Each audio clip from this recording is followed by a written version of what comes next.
Maligayang kaarawan, tatay naming mahal. Hindi man namin laging nasasabi sa'yo, mahal na mahal ka namin ni nanay. At nagpapasalamat sa lahat ng sakripisyo mo.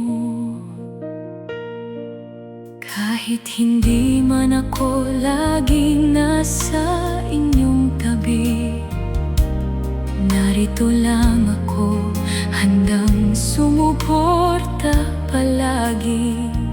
Sa simpleng salo-salo ngayong iyong kaarawan, naway maramdaman mo ang aming pagmamahalan.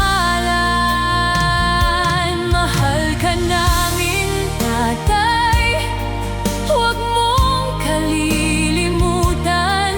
Kayo ni nanay ang aming pinakamahal na kayamanan. Dalangin ko'y mabuting kalusugan at mahabang buhay. Pagpapala ng Diyos ang naway lagi mong taglay. Patawad kung minsan ako'y nagiging masungit. Sa puso ko'y pagmamahal lamang ang